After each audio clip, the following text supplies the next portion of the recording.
ভারত সরকার আর বাংলাদেশ সরকারের মধ্যে ভারত বিরোধিতা যখন তুঙ্গে, যখন বাংলাদেশ হাই কমিশনের সামনে ভারতেও হিন্দু চরমপন্থীরা বিক্ষোভ করছেন, তখন কি দুই দেশের সরকারের মধ্যে একটা বোঝাপড়া হয়ে গেছে যে ওসমান হাদির হত্যাকারীদের ভারত সীমান্ত দিয়ে পুশব্যাক করে দেবে? বাংলাদেশের আইন শৃঙ্খলা রক্ষাকারী বাহিনী তারপর বলবে যে দুর্গম এলাকায় ওই হত্যাকারীকে ধরতে গেলে সেই হত্যাকারী তাদের দিকে গুলি ছোড়ে এবং তারা পাল্টা গুলি ছুড়লে হত্যাকারী নিহত হয়ে যায়। মানে ক্রস ফায়ারের একেবারে বাধা ধরা গল্পটা যেমন বাংলাদেশের তরুণ নেতা ওসমান হাদির হত্যাকারী এবং সেই হত্যাকারীর সঙ্গে থাকা মোটরসাইকেল চালক, এরা দুজনেই তাকে গুলি করার দিন অর্থাৎ 12ই ডিসেম্বর শুক্রবারে সীমান্ত পাড়ি দিয়ে ভারতের আসামের গুয়াহাটি পৌঁছে গেছেন বাংলাদেশের প্রবাসী সাংবাদিক, যুক্তরাজ্য প্রবাসী সাংবাদিক জুলকারনাইন সাহের। তার তথ্যসূত্রের ভিত্তিতে একেবারে শতভাগ নিশ্চিত করে দৃঢ় বিশ্বাসের সঙ্গে এ খবর সামাজিক যোগাযোগ মাধ্যমে ছড়িয়ে দেওয়ার পর থেকেই বাংলাদেশ জুড়ে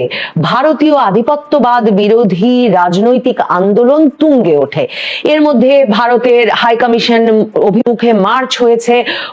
হামলার প্রচেষ্টা হয়েছে, ব্যারিকেড ভেঙে হাই কমিশনের দিকে এগিয়ে যাওয়ার চেষ্টা হয়েছে চট্টগ্রামে এবং খুলনাতেও। আর এখন বাংলাদেশের পুলিশ সর্বশেষ ওসমান হাদির মৃত্যুর পর যে আপডেট দিয়েছে, তারা কতটুকু অগ্রগতি করেছে তদন্তে, সে প্রসঙ্গে রোববার দিনে সেখানেও পুলিশের একজন অতিরিক্ত আইজিপি স্বরাষ্ট্র মন্ত্রণালয়ের সেই প্রেস ব্রিফিং এ হাজির হয়ে অন্যান্য আইন শৃঙ্খলা বাহিনীর সদস্যদের সামনেই জানিয়েছেন যে ওসমান হাদির হত্যাকারীরা কোথায় আছে, দেশে না দেশের বাইরে, এ বিষয়ে তারা এখনো নিশ্চিত নয়। এবং এই ঘোষণার পরে ইনকিলাব মঞ্চ, ওসমান হাদির যে রাজনৈতিক দল, যারা একটা 24 ঘন্টার আলটিমেটাম দিয়ে রেখেছিল স্বরাষ্ট্র উপদেষ্টা জাহাঙ্গীর আলম চৌধুরী এবং প্রধান উপদেষ্টার স্বরাষ্ট্র মন্ত্রণালয়ের বিশেষ সহকারী খোদা বক্স চৌধুরীর বিষয়ে, যে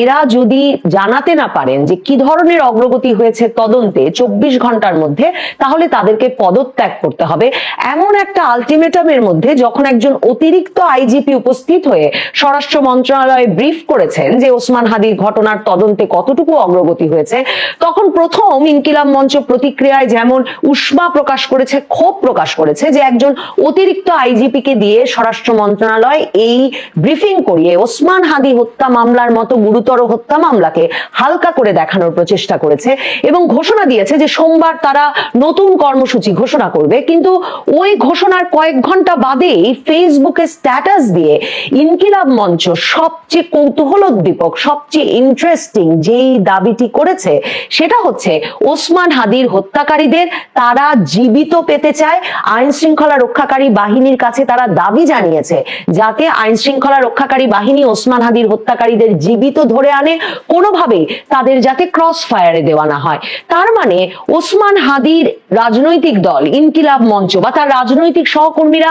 এমন একটা আশঙ্কা এখন গুরুতর ভাবেই করছেন যে ওসমান হাদির হত্যা প্রচেষ্টাকারীরা শুধুমাত্র দেশে আছেন তাই নয়, আইন শৃঙ্খলা রক্ষাকারী বাহিনী তাদেরকে ধরে বিভিন্ন প্রশ্নের যে মানে একরকমের উদ্রেক হয়েছে। ওসমান হাদি, যিনি কিনা ঢাকা 8 আসনে নির্বাচনে পদপ্রার্থী হিসেবে জনসংযোগ করে বেড়াচ্ছিলেন, তিনি হঠাৎ করে দিনে দুপুরে শুক্রবার দিন রিকশায় যাওয়ার সময় তারই এক রাজনৈতিক সহকর্মী, মানে যিনি কিনা তাকে নির্বাচনে প্রচার কাজে সাহায্য করছিলেন, এমন এক ফয়সাল করিমের দ্বারা গুলিবিদ্ধ হওয়ার পরে সেই প্রশ্নগুলোর যাতে আর উত্তর না মেলে, সে কারণে হত্যাকারীদেরকে শেষ পর্যন্ত ক্রস ফায়ারে দেওয়ার কথা ভাবছে বাংলাদেশের আইন শৃঙ্খলা রক্ষাকারী বাহিনী। এটাই তার মানে এখন আপাতত সবচেয়ে বড় ভয় এবং সবচেয়ে বড় উদ্বেগ ওসমান হাদির রাজনৈতিক দলের জন্য। এটা ভীষণ একটা ইন্টারেস্টিং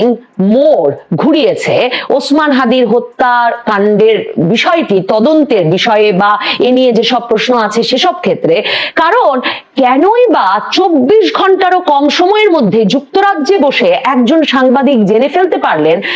যে ওসমান হাদির উপর যারা হামলা চালিয়েছেন তারা কিনা সীমান্ত পার হয়ে আসামের গুয়াহাটি চলে গেছেন, এবং সেই কথাটাতে বিশ্বাস করে বাংলাদেশের সকল সংবাদ মাধ্যম সে খবর দিতে থাকলো যে ওসমান হাদির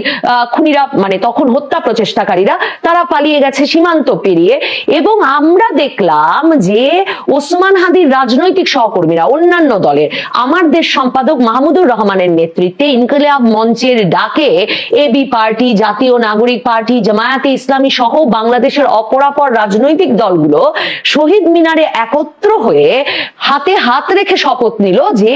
বাংলাদেশকে তারা ভারতীয় আধিপত্যবাদ মুক্ত করে ছাড়বে। তার কারণ হিসেবে তারা বলল যে বাংলাদেশের এই যে একজন খুনিকে, ওসমান হাদির মতো এক তরুণ নেতার খুনিকে ভারত আশ্রয় দিয়েছে, তার প্রতিবাদে তারা এখন প্রয়োজনে ভারতের সকল প্রতিষ্ঠানে হামলা করবে এবং একে একে প্রতিষ্ঠানগুলোর বিরুদ্ধে প্রতিরোধ গড়ে তুলবে। শুধু তাই নয়, ভারতীয় হাই কমিশন সম্মুখে তারা মার্চ করবে। সে মার্চ সরকার ঠেকিয়ে দিল বটে। ঢাকারটা, খুলনায় হলো, চট্টগ্রামে হলো, পুলিশ এবং বিক্ষোভকারীদের মধ্যে সংঘর্ষের ঘটনা ঘটলো। অন্যদিকে বিক্ষোভকারীরা আরেকটি যে ঐক্য গড়ে উঠলো জুলাই ঐক্য নামে, সেই জুলাই ঐক্যের নেতারা হাইকমিশনের সামনে দাঁড়িয়ে ঘোষণা দিলেন যে এবার পুলিশি বাধার মুখে তারা সরে যাচ্ছেন বটে, কিন্তু ওসমান হাদির ওপর হামলাকারীদের যদি ভারত ফেরত না দেয় তাহলে পরের বার তারা হাইকমিশনের মানে সকল বাধা ভঙ্গ করে, পুলিশি ব্যারিকেড, পুলিশি বাধা ভঙ্গ করে হাইকমিশনের ভেতরে ঢুকে ছাড়বেন। এরপর বাংলাদেশের মার্কিন যুক্তরাষ্ট্র, ইউরোপীয় ইউনিয়ন সহ ভারত তো বটেই, সকল বিদেশি রাষ্ট্রের রাষ্ট্রদূতেরা তাদের নিরাপত্তা নিয়ে, তাদের মিশন এবং পোস্টগুলোর নিরাপত্তা নিয়ে উদ্বেগ প্রকাশ করার পর পররাষ্ট্র মন্ত্রণালয়কে কিন্তু এই বিদেশি রাষ্ট্রদূতদেরকে তাদের নিরাপত্তা দেওয়ার কথা আশ্বাস দিয়ে ব্রিফিংও করতে হলো। কিন্তু এরপর ওসমান হাদির মৃত্যুর খবর এলো 18ই ডিসেম্বর এবং আরেক দফা চট্টগ্রাম, খুলনা সহ বিভিন্ন জায়গায় ভারতীয় মিশনের যে জায়গাগুলো আছে সেগুলোতে হামলা বা হামলা প্রচেষ্টার ঘটনা ঘটলো। তুঙ্গে উঠলো ভারত বিরোধী আন্দোলন এবং এখন কিনা এসে পুলিশ বলছে যে কোথায় আছে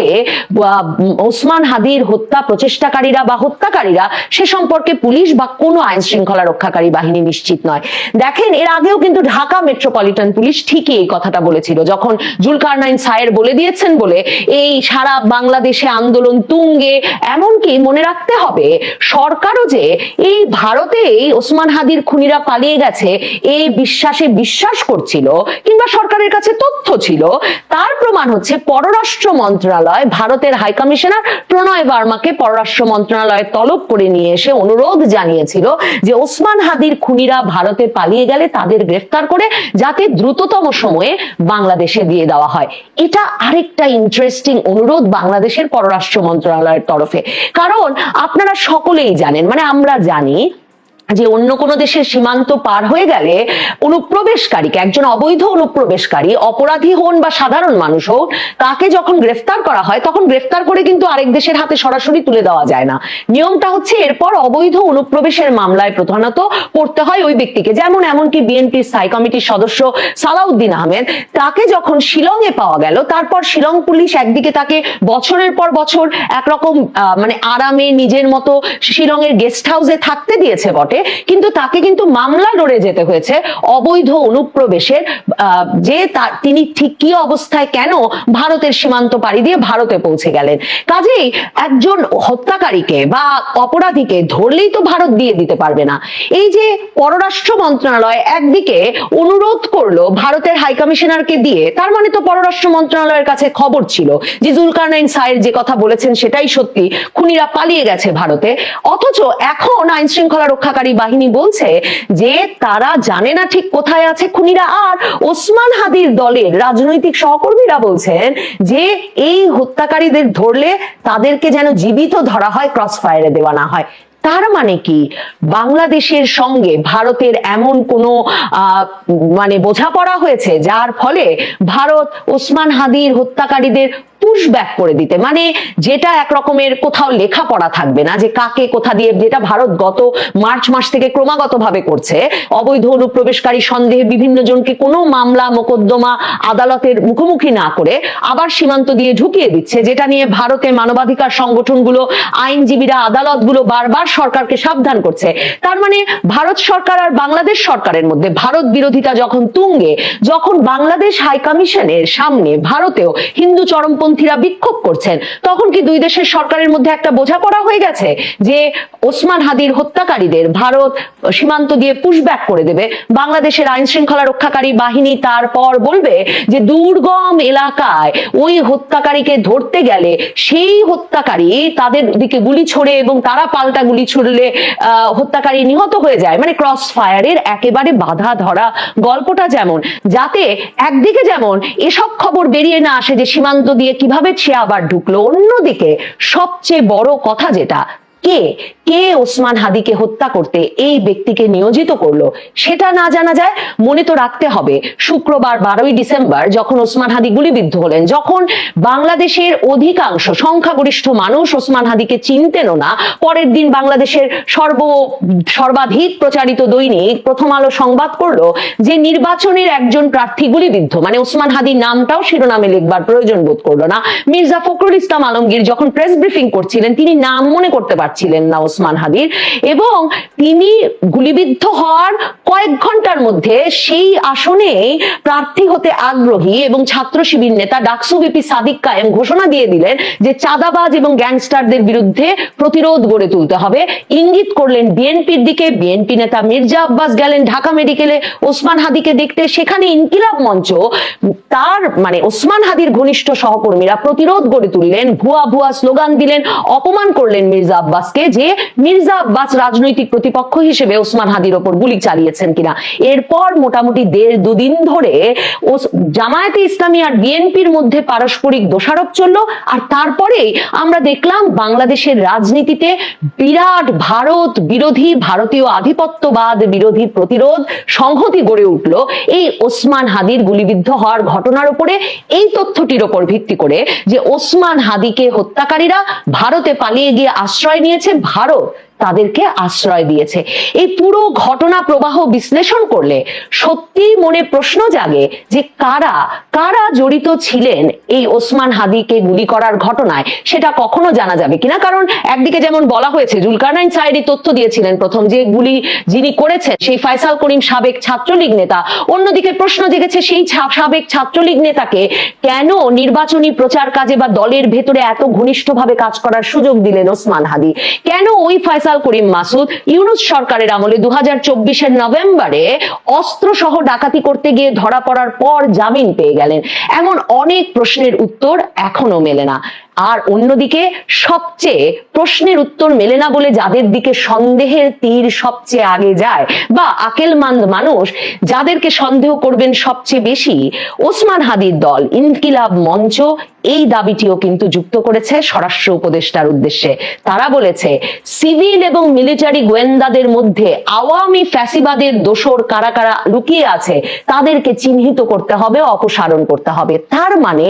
এমন একটা জমজমাট ঘটনা, যে ঘটনা 6 দিনের মধ্যে লাখ লাখ লোকের সমাবেশ ঘটিয়ে ফেললো এক অপরিচিত তরুণ নেতার জানা যায়, যে ঘটনা ভারত বাংলাদেশ সম্পর্ককে আবারও একেবারে খাদের কিনারে নিয়ে গেল, যে ঘটনায় বিএনপি নেতা মির্জা আব্বাস থেকে ভারতের সকলকে সন্দেহ করছে, এমনকি ওসমান হাদির আপন বড় বোন। সেই ঘটনাটি কিভাবে ঘটলো, কারা ঘটালো, সেক্ষেত্রে ইনকিলাব মঞ্চ কিন্তু আঙুল তুলেছে সিভিল মিলিটারি প্রশাসনের গোয়েন্দাদের দিকেও। ওইদিকে চোখ ফেললে হয়তো অনেক ক্ষেত্রেই পরিষ্কার হয় কিভাবে এত দ্রুত যুক্তরাজ্য বসে কোনো সাংবাদিক খবর পেয়ে যান, গুলিকে চালালো, কিভাবে যুক্তরাজ্য বসে একজন সাংবাদিক খবর পেয়ে যান যে খুনি বাংলাদেশে আছে না ভারত পালিয়ে গেছে, আর কেনই বা পররাষ্ট্র মন্ত্রণালয় বাংলাদেশের আইন শৃঙ্খলা রক্ষাকারী বাহিনীর কারো কাছে খবর না থাকার পরেও খুনি ভারতে আছে জেনেই ভারতের সঙ্গে সে বিষয়ে যোগাযোগ শুরু করে। ওসমান হাদি হত্যা রহস্য সম্ভবত আরো ঘনীভূত হবে। অনেক ক্ষেত্রে বাংলাদেশে এরকম রহস্যময় অনেক ঘটনার সকল জট খুলবার আগেই মানুষ তা বিস্মৃত হতে শুরু করে। দেখা যাক ওসমান হাদির সহকর্মীরা রাজপথে থেকে এই ঘটনার রহস্য ভেদ আদায় করে আনতে পারেন।